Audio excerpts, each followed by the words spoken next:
Hello everyone and welcome back to my Warhammer 40k guides. I am Brady and today I wanted to talk about the new Drukhari Codex. As most of you know, I took a break from 40k for a few months to relax for a bit and take some time for myself. But now with my beloved Drukhari getting their brand new codex, I figured it's about time to get back into making 40k content again. And what better way than to start than with my favorite army getting updated. So in this video, I will be going over all of my thoughts on the new codex, like if I think this book will be competitive, what combos I like, and cool stuff you can do with the new codex. This isn't going to be a full-on rule by rule or unit by unit review of the codex, since I assume a lot of you have already seen reviews for this book online, or you already own a copy of the codex for yourself. So I decided I was going to do something a little different, and I'm still going to be doing a review. This is still a review of the Drukhari Codex, but I'm going to mainly be talking about what I like about the codex, how I'm going to be playing the army moving forward, and I'll give little bits of advice on how you can run the Drukhari a little bit differently from me if you don't like the route that I'm taking the army. So where to begin?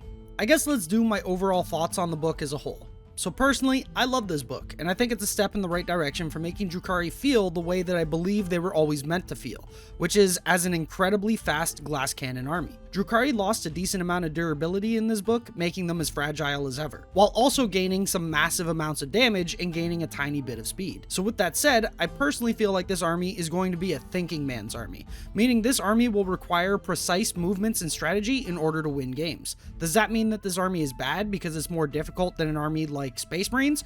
Hell no. It's just that I feel that this army has a high skill floor, but also an incredibly high skill ceiling, which means it's going to take a minute to get the hang of the playstyle, but once you do get it, this army can be very strong and very rewarding to play. As some of you may know, I've been playing Space Marines as my main army for the last year or so, mainly Salamanders, and switching over to Drukhari again, even though they used to be my main army, was a big wake-up call, because I realized I needed to be much more meticulous in my movements and board positioning because there was no transhuman physiology or born protectors to bail me out of bad positioning. So if you're caught out with Drukhari, you're just gonna die, and you're gonna die fast. Most of the stratagems for Drukhari are focused on doing more damage or utility, not really many for defense. And with a mostly toughness 3 line of infantry with abysmal saves, and toughness 5 and 6 vehicles who really heavily rely on their 5+ invulnerable saves, the army is very squishy. So the defense of this army is mainly making use of terrain with their high speed, since you can zoom around the table and usually find cover behind obscuring terrain, and also holding stuff in close combat with your chaff so that those enemy units can't shoot at your better units, or they can't charge your better units until your better units get to accomplish their goal first. So like I said, it's definitely going to be a thinking man's army that will heavily reward you if you learn the playstyle in and out.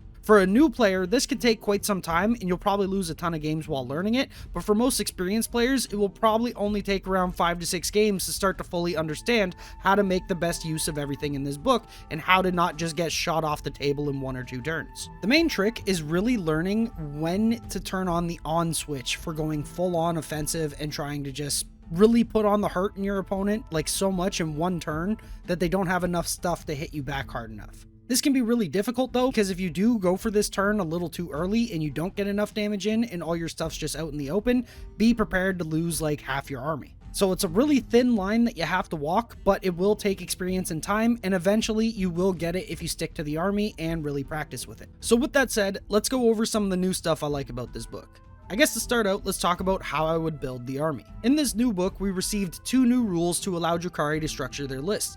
The first being the raiding forces rule, and the second being the real space raid. Assuming you know what both of these rules are, personally I think the real space raid detachment is the way to go. But I do think raiding forces have a place as well. It all just depends on how you want to build your Drukhari force. And I think this is really cool. Having multiple options and paths to build a good list makes for a healthy game. And Drukhari, as of right now, from what I've tested, has a lot of open room to play the army on how you want. Do you want to be a full-on gun line? You can do it. Do you want to make a melee rush list? You can do it. Do you want to spam a ton of mortal wounds? You can do it. Do you want a thematic army that makes a ton of enemy models flee for morale? You can do it. Although that last one, I'm not sure how competitively viable it will be, but it's still a strategy you can play with, and that's really cool. I think Real Space Raid is best in my opinion when you want to run 1 Cabal, 1 Coven, and 1 Cult, and Raiding Forces is better if you want to use multiple Cabals, multiple Covens, or multiple Cults, or if you just want to play 2 of the sub-factions and leave out the other, for example 1 Cabal and 1 Cult. And I think all of those options are viable for the most part, at least for now. Eventually, once the book is entirely figured out and a refined meta forms after in real life tournaments come back, obviously there will eventually only be a few quote-unquote viable builds, but that's an inevitability in any competitive game, whether it's a video game like League of Legends, a card game like Magic the Gathering, or a miniature game like Warhammer 40k. Once stuff gets figured out, the scope of what gets used competitively becomes narrower and narrower until there are only a few builds that people run competitively and do well with. But on the bright side, if you're just a beer and pretzels type player, then you'll always have a decent shot at winning games with a ton of different builds, since pretty much everything in this book is good for the most part. And with the options of raiding forces in the Real Space Raid, you have the tools to make the army how you want and it still be good. So let's get into why, personally, I prefer the Real Space Raid. So taking a Real Space Raid comes with some benefits that raiding forces does not. For example, you can very cheaply have 3 warlord traits on 3 different characters. In a Real Space Raid, it only costs 1 command point to accomplish this with the Alliance of Agony stratagem, and this can allow you to have some really good beatstick characters. If, however, you decide to go with a raiding forces army instead, you can still have 3 characters with 3 warlord traits, but it will cost you 2 command points instead.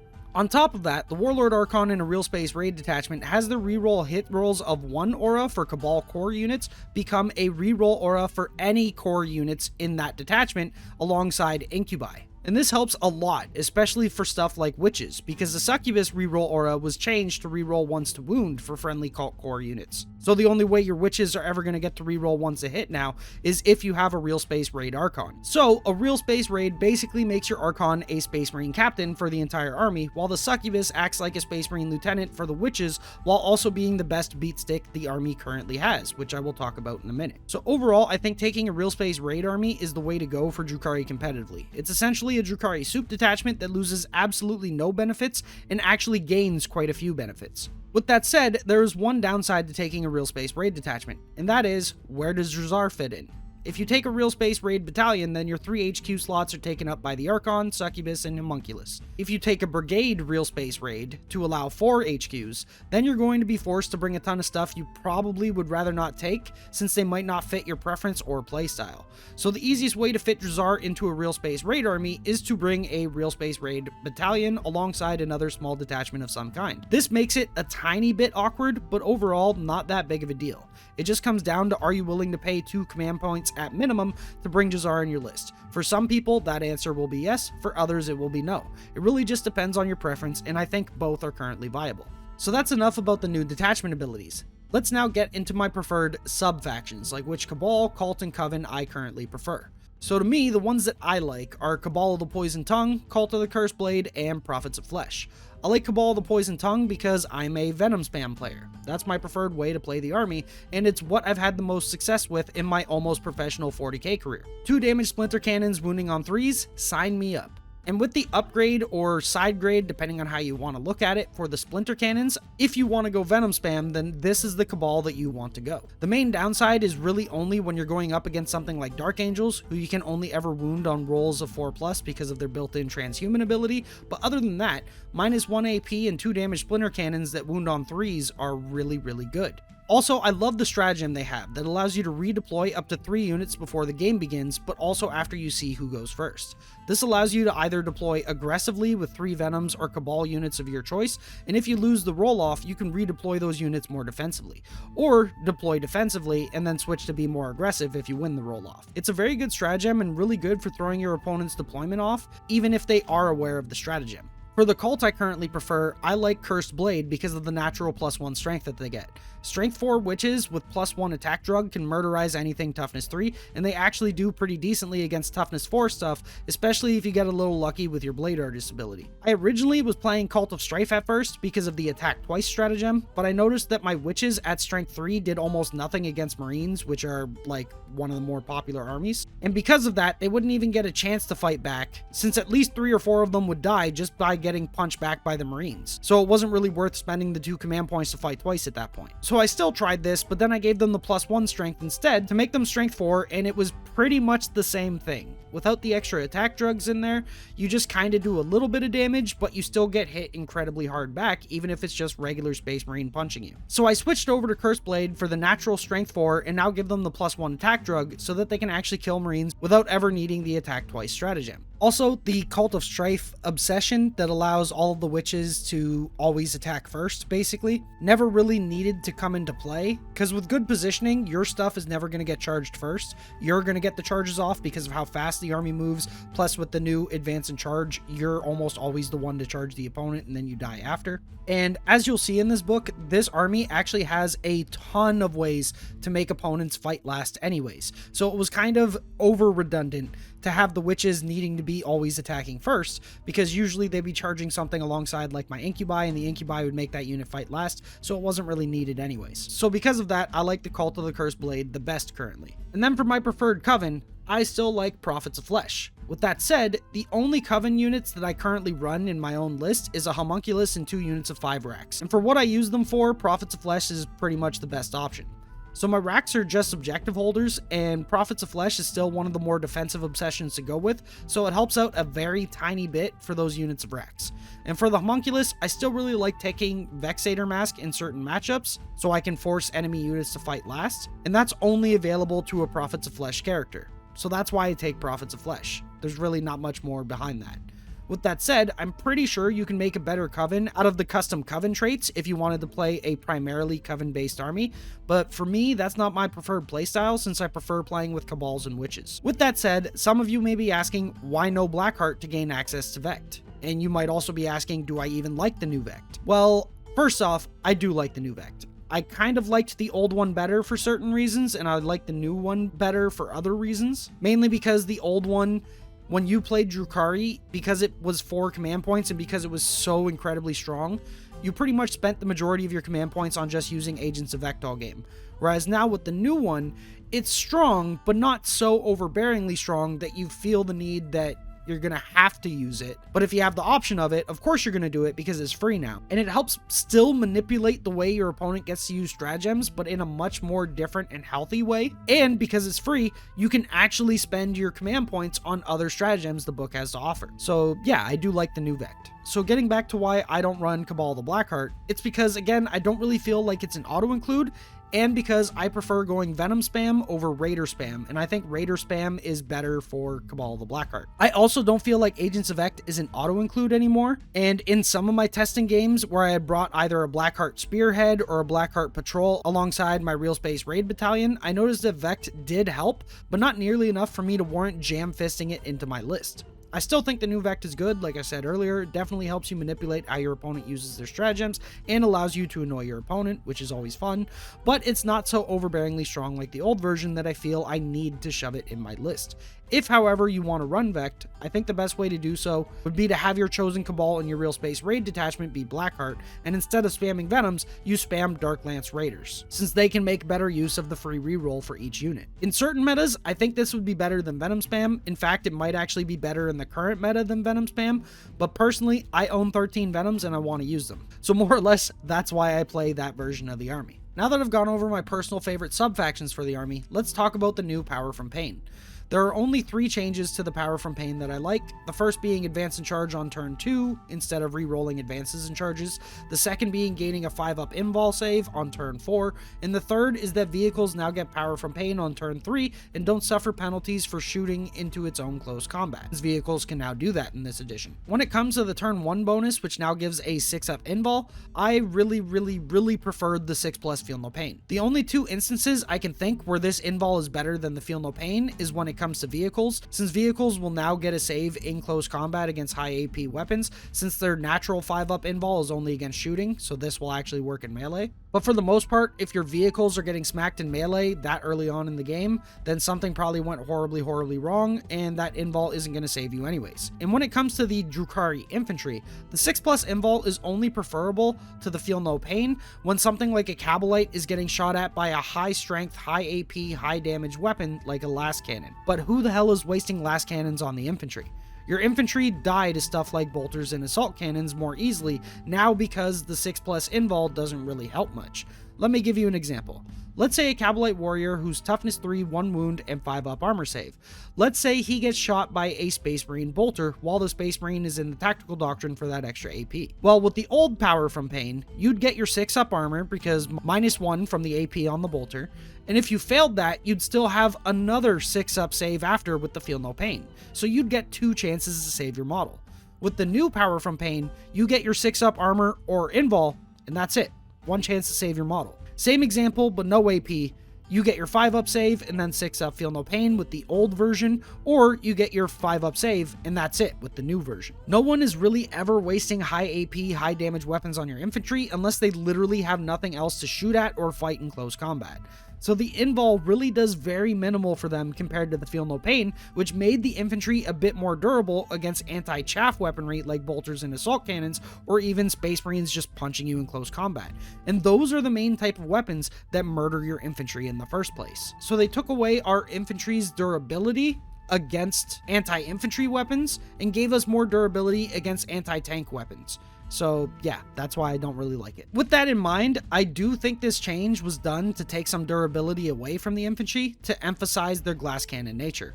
They hit hard but fall over to a swift breeze. Moving on to the turn 2 bonus change, I prefer the advance and charge for obvious reasons. This makes it incredibly easy to get into combat on turn 2 if needed, but more importantly, it also makes it incredibly easy to get in combat on turn 3 when your melee really amps up with the +1 to hit in close combat. In some instances, I'll charge turn 2 depending on what goal I'm trying to accomplish. For example, if I'm just trying to tie up a Leman Russ with some witches so it doesn't get to shoot my venoms, then yeah, I'm charging it on turn 2 if the opportunity presents itself. But if my goal is to murder the units I touch in combat, I'm playing a bit more reserved with my melee units until turn 3 when I can really put on the hurt. This change not only makes the army faster in the sense that you can now easily get into combat on turn 2, but also makes the units faster and allows them to play more defensively for longer and still get into combat when you're ready, mainly on turn 3. And like we were talking about earlier, because of how glass cannon like the army is, you really want to play defensively. So this will allow you to hide behind stuff that's a little bit farther away, but still get your charges off turn 2. You won't need to push so aggressively on turn 2 to be able to get turn 3 charges anymore. Moving on, the turn 4 bonus that gives the whole army a 5 up invul I actually really like, but now it kind of defeats the purpose of the turn 1 buff, which is a 6 up invul. So personally, I would have preferred if they kept that 6 up Feel No Pain also because of this, because then at least now on turn 4, it doesn't feel like your turn 4 bonus is canceling out your turn 1 bonus. It would instead actually feel like it's ramping up, like you're just getting more on top of more like it used to. But I can kind of see why Games Workshop didn't want to do this, because again, it would make the army less glass cannon-like because it would actually give them some durability back. And again, when I'm talking about this, I know that pretty much everything in Covens have a 5 up Feel No Pain now, but again, I'm more of a Witch and Cabal player, so when you're listening to me make these complaints, this is more or less for Cabals and Witches, and that's it. And then for the final ability that takes place on turn 5, which allows you to be morale immune, but also makes it so that vehicles act at full bracket.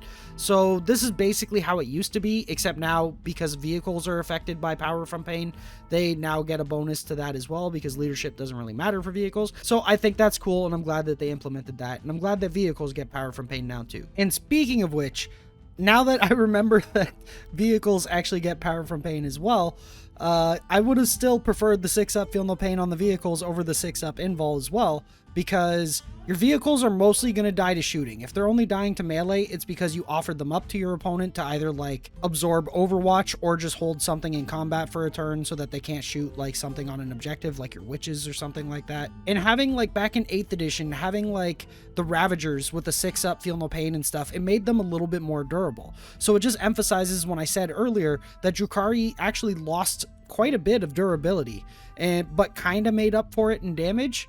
But yeah, overall, I just really missed that 6 up Feel No Pain. And I guess that's it for my thoughts on the new power from Pain. So now let's move into my new favorite units and combos that this book has to offer. Let's start with my favorite HQs and how I would run them in my own lists. The Blender Succubus. So I'm sure you've probably heard about this one already somewhere on the internet, but it's so good that I definitely need to mention it here and wanted to talk about it first. So to start off, the Succubus received a slight stat line upgrade since she now has 6 base attacks instead of 4, and has gained the new Drukhari ability, Blade Artists. Those are minor buffs though when compared to some of the new tricks this book gave to the unit, but still a buff nonetheless. So for the Blunder Succubus, you give her a relic called the Triptych Whip, which is strength user, -3 AP or -4 with Blade Artist, and 2 damage a pop. So far so good, but it gets even better when you read its built-in ability. It's poisoned 2+, which means it always wounds on a 2+ against anything that's not a vehicle.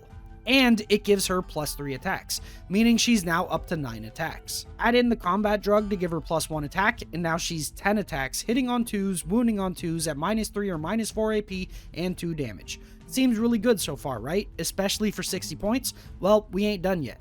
You now give her the Warlord trait called Precision Blows.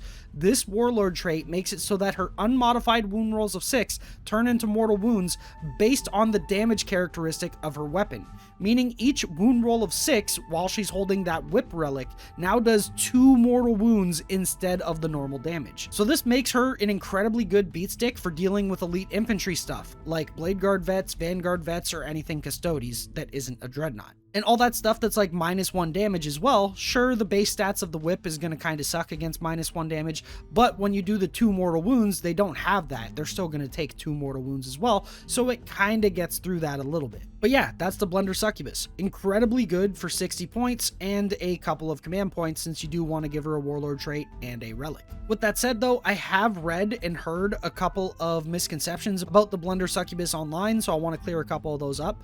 No, she cannot attack twice. The stratagem for Cult of Strife that allows a unit of witches to attack twice doesn't affect her because she doesn't have that keyword. And also, she doesn't do 3 mortal wounds a pop. I think people that were saying that she does 3 mortal wounds a pop because the whip's damage is 3, the whip's damage is actually 2, and I think they might have just confused it with the Djinn Blade's damage that's like right above that. So yeah. Moving on to the next HQ, we have the head of the army, the Archon. So there's a couple ways you can run an Archon, but the way I personally like to run him is upgraded to a Splintered Genius, which allows him to fight twice each phase, kind of like Drazar or a Chaos Marine Berserker. Now, depending on the meta, I have 2 different loadouts I like. The first would be to take a Venom Blade and possibly take the Warlord trait for +1 damage, so you have a 2 damage Venom Blade. I like this loadout if you're going up against hordes that don't have good saves in the first place, but also a Feel No Pain, because that 2 damage does help get through those Feel No Pains, so I'm thinking of stuff like Tyranids or Orcs. Those are what come to mind for when I would want to take this loadout. But for a more elite meta, like the one we are currently in, I like the Warlord trait that allows the Archon to pick an enemy unit in engagement range, and that unit has to fight last. And I also equip him with the Djinn Blade, or the Djinn Blade. I don't know if the D is silent or not. The Djinn Blade gives him some extra attacks, good AP, and 3 flat damage. And the Attack Last Warlord trait allows you to charge a big elite unit with multiple little units and get to attack with all of them before the elite units get a chance to hit back. Pretty good combo in my opinion, not as good as the Blunder Succubus, but still good nonetheless. For the next HQ, I like the Homunculus.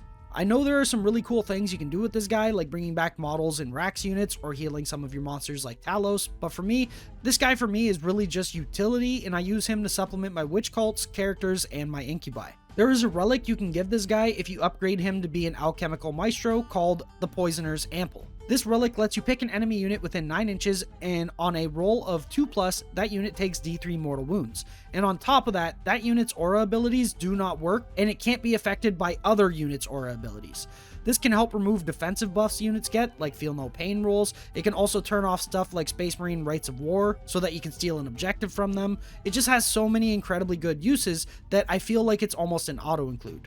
I do, however, still sometimes like taking Vex Mask instead of this relic in some cases, but that's only if I'm not taking the Fight Last Warlord trait on my Archon, because I wanted that +1 damage trait on him instead.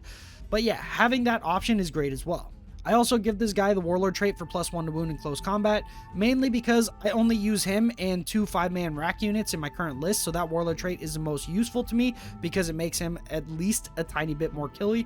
And like I mentioned earlier, I use a real space raid, so I can either spend 1 command point to give just the Succubus an extra Warlord trait, or I can spend 1 command point to give her and the Homunculus a Warlord trait, so why not just give him this trait for free, essentially. And then finally, we have Drazar. Drazar is just nasty. He's an amazing beatstick. If you can easily fit him into your list, go for it. Even if you aren't running Incubi for some strange reason, Drazar is still good on his own.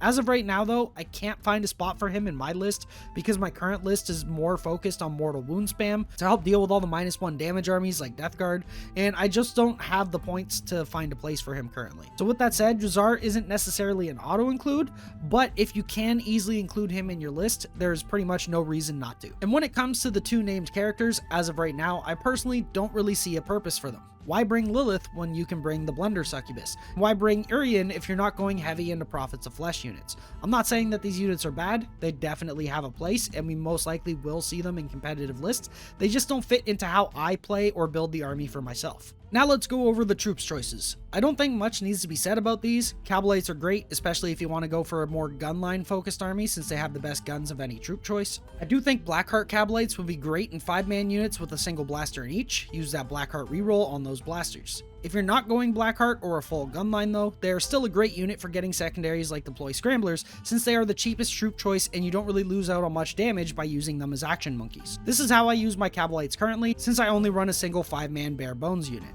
They are just meant to jump out of the venom and get scramblers in the mid board, and then they usually die a horrible death immediately afterwards. But that's okay, because they accomplish their job. When it comes to upgrading a single unit to be Trueborns, personally I haven't found a good reason to do so. If you could upgrade a full 20-man unit, I could potentially see a Cabalite Bomb working with the Webway stratagem, but because you're limited to only 10 models, I don't think there is any loadout to make it worth the points. For witches, they are by far my favorite troop choice in the army now. They have more base attacks now, and with the combat drugs change, it allows you to have the same drug on multiple units. Meaning you can give all of your witches +1 strength so that they're strength 4 base, or you can give them all +1 attack to make them extra killy. For witches, I do see a purpose in running a unit of 10 blood brides as well. Have them in a Blackheart Raider and get them into combat on turn 2 since they won't need that +1 weapon skill bonus on turn 3. I don't think this upgrade is absolutely necessary, but I do think it's viable if you want to go that route. If you can afford it, a Shardnet and Impaler is a great upgrade to the unit. It gives them some multi-damage attacks and makes them better at holding stuff in combat so that you don't get shot at on the following turn, which is really important. Because the second that pretty much any of your infantry do get shot at, they're just going to die to a few bolters. In my current list, I run 3 units of 5 with a Shardnet and Impaler in each, and I fly them up in my Poison Tongue Venoms. And then for the last troop units, we have the Racks. I like Racks mainly as objective holders since they are pretty much the most durable troops choice that the book has to offer. You can also do some cool tricks like bringing back models to grab an objective your opponent wasn't expecting, but that's more so for heavier Coven lists. The way I use my racks is just as 2 5-man units. One is just to get scramblers in my deployment on turn 1 and possibly camp a backfield objective, and the other unit I pay 1 command point to put them in the webway so that they can deep strike into the enemy deployment and finish off my scramblers on turn 3. A good opponent can screen you out from doing this, however, but if you're running enough infantry and transports, then something is eventually going to make it into the enemy deployment and finish off that secondary anyways. So overall, a decent unit, can definitely be utilized better than how I use them, but again, I play my own style in my own way, and that's how I use these guys. Now let's move on to my favorite elite units, and I guess let's start with my new favorite unit in the entire book, Incubi. Ever since I started collecting Drukhari a few years ago, I loved Incubi models. They look really cool and fully embody what I think of when I think of the Dark Eldar aesthetic. So I was a little upset when I realized that the unit wasn't really viable back with the 8th edition Codex. Back then they were kind of really just expensive witches. But now they got some really nice upgrades. They naturally hit on 2+ now, so they're essentially mini characters when it comes to close combat. They also have 2 flat damage and +2 strength on their weapons now, so they're actually decent at killing traditional Space Marines or Primaris. They also now have an ability to make a unit fight last. It's not super consistent, but it's still a nice little option to have. And their ability to double their damage was changed to now just add 1 damage, which seems like a nerf, but honestly it's fine. They're still doing 2 damage base, so that 1 damage makes it 3 damage, which is more than it would have been back in the day anyways. Overall, this is credibly and good for them, especially when you consider that they can advance and charge now past turn 2 while having a base 7-inch movement already. These guys mulch normal Space Marines and normal Primaris, which is pretty damn good. They do, however, feel a tiny bit lackluster when up against armies that have -1 damage, so for example, Death Guard. In that case, they do feel a tiny bit lackluster, but against pretty much everything else in the game, they hit incredibly hard. For my own current list, I'm running 2 to 3 units of these guys in Venoms. I sometimes only run 2 depending on my list, because like I said, these guys can feel a little lackluster in certain matchups with -1 damage, and in those matchups, I'd rather double down on witches. But overall, they are still an amazing unit that I will probably always use in my future Drukhari lists. Moving on to the next elite unit, we have Mandrakes. Mandrakes are really good for a few reasons. They can forward deploy, meaning they can help score secondaries like engage on all fronts and deploy scramblers on turn 1. Or they can just be a nuisance to your opponent by popping up somewhere your opponent doesn't want them and mess up your opponent's forward deploying units. They are the Drukhari scouts essentially. But what makes them even better than scouts is because they have a natural -1 to hit on them, and at the beginning of your movement phase, but once per battle, you can pick them up off the table and put them in reserves and have them deep strike somewhere on the table in the following turn. This can again help with secondaries like engage on all fronts or deploy scramblers. When it comes to their damage potential, they get the same amount of attacks as Incubi, but only at strength 4, -1 AP and 1 damage, but they also come with a shooting attack that is Assault 2, 18-inch range, strength 4, -1 AP and 1 damage, but also does mortal wounds on unmodified wound rolls of 6. So they do have some decent damage potential as well. Nothing amazing, but still really good. Currently, I don't really have a spot for these guys in my list, but I could see me adding them in the future depending on the meta and after I test a few more things out. And that's it for my favorite elite units. This isn't to say that I think that the other elite units are bad or unplayable, they just don't fit my own personal preference or how I like to play Drukhari.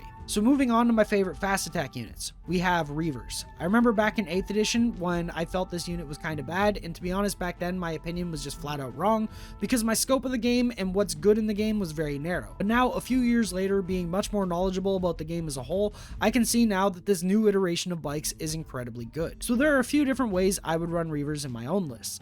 The first is just as 2 3-man bare bones units. Their purpose that way in my list would be literally just to get engaged on turn 1 with their incredibly fast movement. They'll most likely die horrible deaths on the next turn, but they got you your 3 points for engage on all fronts, so their job was accomplished. The second way I'd run these guys is as a 12-man bare bones unit. Give them the +2 movement drug and have them turn 1 advance and fly over a big enemy elite unit and use the stratagem Eviscerating Flyby to do on average 6 mortal wounds. Then you line up and move block the shit out of your enemy. So the way this little trick works is you technically don't need to fly completely over the enemy unit to use Eviscerating Flyby. You just need to have your models fly up far enough that they can fly 1 millimeter over the enemy unit's model's bases, and then with enough movement, they can land back in front of that unit to move block them on turn 1. It's an incredibly cheeky strategy that might piss off some people. Okay, I'm lying. It will definitely make your friends absolutely livid.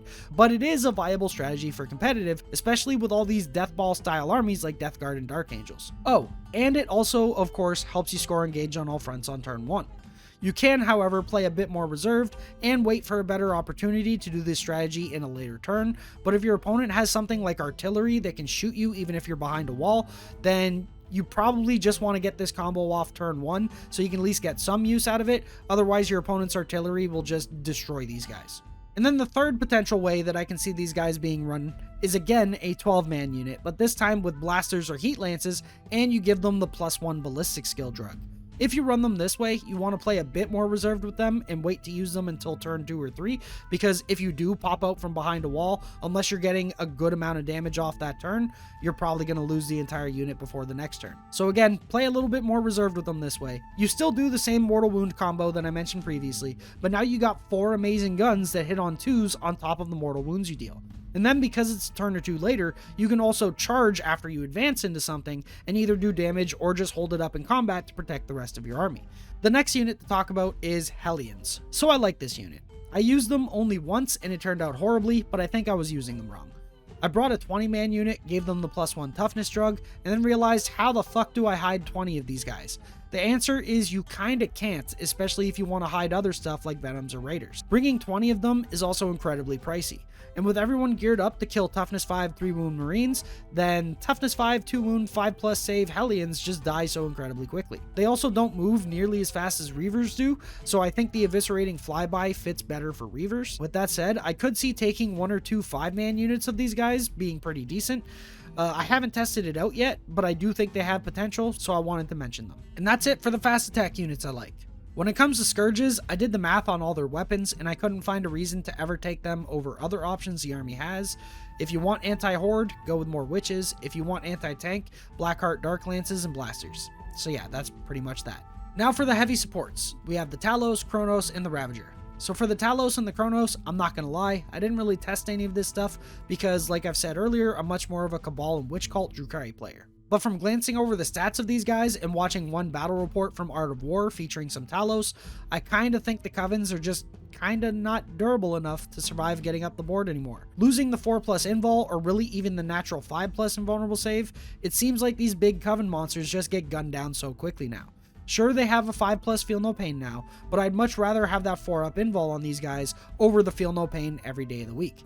It's basically the opposite to why I prefer the 6+ feel no pain on the infantry. Unlike Drukhari infantry, the main killers of these models are high AP, high damage, high strength weapons, so only having a 6+ invul really hurts these models, since those types of attacks are almost always gonna get through. Sure, the 5+ feel no pain does still help, but I kinda wish they kept at least a 5+ invul as well as a trade-off for not having a 4++ anymore. So overall, I'm not really liking Coven stuff in this book, and I think the army is better utilized as primarily Cabal or Witch Call. When it comes to the Ravager, they aren't core in this book, so they don't get rerolls. I still do think they are alright. I did have some decent success running them in a couple of games, but Disintegrator Cannons aren't what they used to be in the meta of -1 damage stuff like Death Guard and Dark Angels, and running 3 Dark Lances is alright, but why not just run more Blackheart Raiders with Dark Lances that can make better use of that single free reroll, while also allowing you to have some more extra points to fit in more transports or more units of Cabalites or more Incubi or Witches.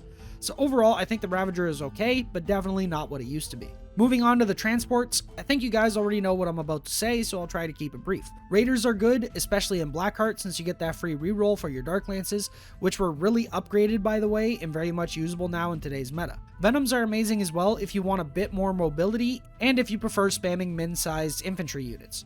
I usually take double Splinter Cannons on my Venoms and use them in Poison Tongue for that +1 to wound, and this makes them very killy against a lot of stuff in the game. And with Splinter Cannons being 2 damage and -1 AP now, they are pretty good at killing traditional Space Marines or Primaris. When it comes to Gravis Primaris though, like Heavy Intercessors, Blade Guard, Eradicators, Aggressors, or even Terminators, they are still pretty decent, but I think Blackheart Raiders would be able to kill that stuff much more easily, while also giving you access to Agents of Vect. So kinda like I said earlier, to be honest, I should probably move away from my Venom spam for the current meta, but god damn it, I love that model and I own 13 of them, so I'm gonna use them. Overall though, both transports have benefits and weaknesses depending on the meta, and if you're not playing super competitive games against meta armies, you'll be fine with either. Also, I'm super incredibly happy that they boosted the transport capacity of each transport by 1. Now you can actually have your characters inside the transports alongside normal units. Honestly, as small as that change is, it's probably my personal favorite change of the Codex, since I no longer have to have Drazar and my Archon trying to keep up on foot behind 13 Venoms. And I guess finally, we can go over the 2 flyers the army has access to. Let's start with my favorite of the 2 currently, and that is the Void Raven Bomber. So right now, in what I like to call my cancer list, I run 2 of these things alongside 12 Reavers. Why, you may ask? Because I don't like player interaction, and I just want my opponent to remove their models from the table with very little counterplay. So Void Raven Bombers can drop a bomb anywhere on the board where they moved over, and everything within 6 inches of the spot that you pick takes D6 mortal wounds on a roll of 4+, unless it's a character, then on a roll of a 5+. Against these meta Deathball armies like Death Guard and Dark Angels, you just turn 1, fly over them, and nuke 150 points of models, sometimes even more. I had a turn against my friend playing Imperial Fist, where I killed 3 Blade Guard models and a full Librarian with Jump Pack. Against another buddy who played Death Guard, I killed 4 or 5 Death Shroud Terminators and almost one-shot 3 different characters. And this was all before my shooting phase even started. So that's cancer enough as it is, but these guys can actually be a bit more cancerous if you really want to. You can take the secondary while we stand we fight. Make sure that the 2 Void Ravens are 2 of the most expensive units in your army, and your Reavers are probably going to be your 3rd most expensive. Turn 1, you use the Void Raven's incredibly fast movement plus advance to fly over a good spot of the opponent's army, drop your mortal wound bombs, and then just fly off the table. This actually does work. Even though you flew off the table, you still get all the damage from your mortal wound bombs. And then you keep those flyers off the table until the rest of your army has successfully killed anything that can possibly hurt your flyers. Then you bring your flyers back onto the board with pretty much immunity, almost guaranteeing that you get a minimum 10 points for while we stand we fight. This strategy works because if you keep the Void Ravens as cheap as possible, you're not missing out on much by not having their normal shooting. It's like 2 glass cannon shots each, so yeah, again, it's not all that much that you're missing out on, and all you really bring them for is dropping those mortal wound bombs anyways. So why not just fly over their army and leave the table and come back when it's safe and get a free 10 secondary points? It's pretty cancerous and honestly will probably be changed at some point in the future, but it is a somewhat viable strategy as long as your mortal wounds do enough damage, and odds are they will. So yeah, if you lose any friends because of this strategy, don't blame me. I'm warning you now that people will hate you for doing this.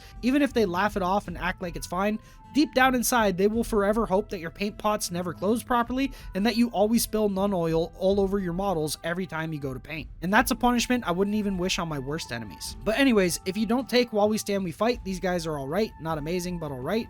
But with While We Stand We Fight, they are incredibly good. Moving on, let's talk about something a bit more balanced. The Razorwing Jet Fighter. Not really much to say. It's basically the exact same as it was before, except Dark Lances got a nice buff. So yeah, a pretty solid unit. Again, really not much to say. I actually prefer this flyer over the Void Raven if you're not doing While We Stand, and if the meta isn't so focused on like -1 damage elite stuff, which the Void Raven I feel is better because of that Mortal Wound Bomb.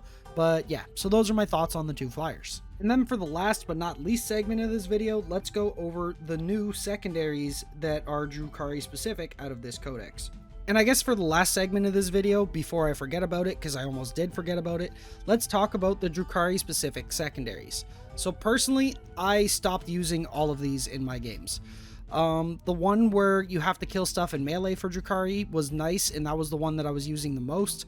But I noticed that, at least with my list, if you're still spamming the transports like Raiders with Dark Lances in Blackheart or Venoms in Cabal the Poison Tongue, you're going to kill a lot of stuff with shooting.